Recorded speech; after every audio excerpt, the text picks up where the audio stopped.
o serial killer, que transformou pessoas em comida. Antes de começar este vídeo, eu preciso fazer um aviso importante. A história que você vai ouvir agora é real. Ela envolve violência extrema, desaparecimentos, falhas graves das autoridades e crimes que ultrapassam qualquer limite do aceitável. Nada do que será narrado aqui é ficção, lenda urbana ou exagero criado para entretenimento. São fatos documentados, investigações oficiais e relatos que chocaram o mundo inteiro. Este conteúdo é recomendado apenas para maiores de idade e para quem tem estômago forte. Se você é sensível a temas pesados, talvez seja melhor não continuar. Agora, se você decidiu ficar, apague as luzes, aumente o volume e prepare-se para conhecer um dos casos mais perturbadores da história moderna. Existem histórias tão sombrias que parecem ter sido retiradas diretamente de um pesadelo. Histórias que ultrapassam o limite do que acreditamos ser possível para um ser humano. E o caso que você vai ouvir agora é uma delas. Um caso real, cruel, silencioso e assustadoramente ignorado por anos. Essa é a história de Robert William Pickton, um homem aparentemente simples, discreto, quase invisível, mas que por trás de uma vida rural silenciosa, escondia um verdadeiro inferno. Robert Pickton nasceu em 1949, no Canadá, e passou praticamente toda a sua vida em uma fazenda de porcos localizada em Port Coquitlam, uma região afastada nos arredores de Vancouver. Para quem o conhecia superficialmente, ele era apenas um fazendeiro estranho, sujo, antissocial, alguém que evitava contato humano e parecia viver apenas para cuidar dos animais. Nada nele chamava atenção à primeira vista, e talvez tenha sido exatamente isso que o tornou tão perigoso. Enquanto Pickton vivia isolado em sua propriedade, algo assustador acontecia na cidade. Mulheres começaram a desaparecer, principalmente na região conhecida como Downtown Eastside, um dos bairros mais marginalizados de Vancouver, um lugar marcado por pobreza extrema, dependência química, prostituição e abandono social. As vítimas tinham um padrão, eram mulheres em situação de rua, usuárias de drogas, trabalhadoras do sexo, pessoas que infelizmente já haviam sido esquecidas pela sociedade antes mesmo de desaparecerem. Quando uma sumia, quase ninguém perguntava. Quando duas desapareciam, ninguém investigava.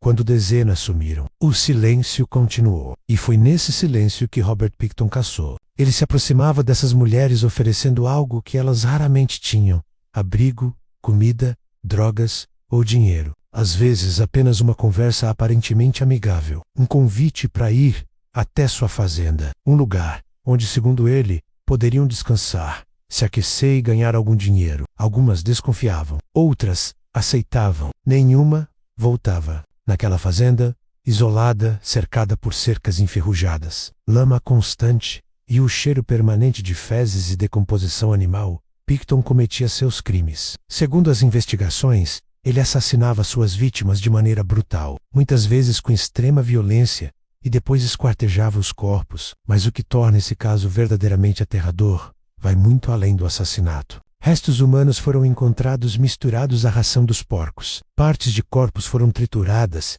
queimadas ou descartadas de forma que tornava a identificação quase impossível. Ossos, dentes e fragmentos humanos estavam espalhados por toda a propriedade.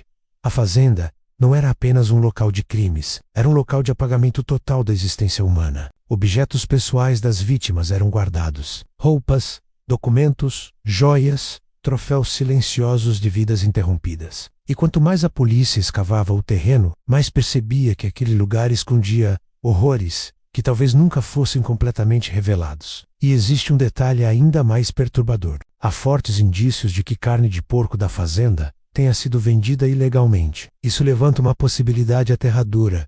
Pessoas podem ter consumido carne contaminada com restos humanos, sem jamais saber. Durante anos, Pickton continuou livre.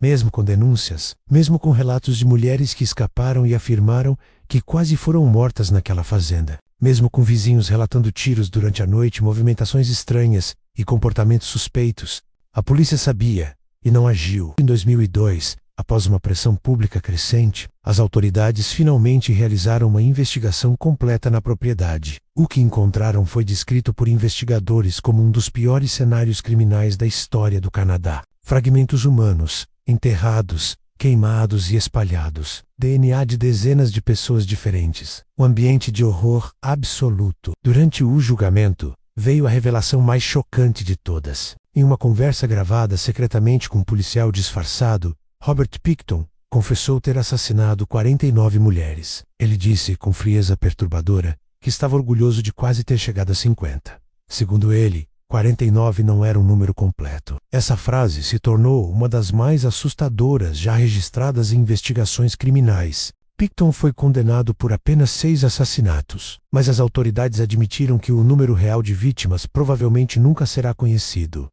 Muitos restos eram irreconhecíveis. Muitas famílias nunca receberam respostas. Muitas mulheres simplesmente desapareceram para sempre. Robert Pickton foi condenado à prisão perpétua, sem possibilidade de liberdade condicional por 25 anos. Ele passou seus últimos anos atrás das grades. Até 2024, quando morreu após ser brutalmente atacado por outro detento, mas para muitos, isso nunca será justiça suficiente, porque esse caso não é apenas sobre um serial killer, é sobre uma sociedade que escolheu não ouvir. É sobre autoridades que ignoraram sinais claros. É sobre vidas tratadas como descartáveis. E isso torna essa história ainda mais assustadora do que qualquer lenda sobrenatural. Porque o verdadeiro monstro não estava apenas na fazenda. Ele estava no silêncio. Se você chegou até aqui, deixe seu like, se inscreva no canal e ative o sino para não perder os próximos vídeos. Isso ajuda muito o canal a continuar trazendo histórias reais, sombrias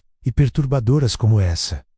E agora eu te pergunto, quantos monstros ainda estão livres, apenas porque ninguém quis olhar? Até o próximo vídeo.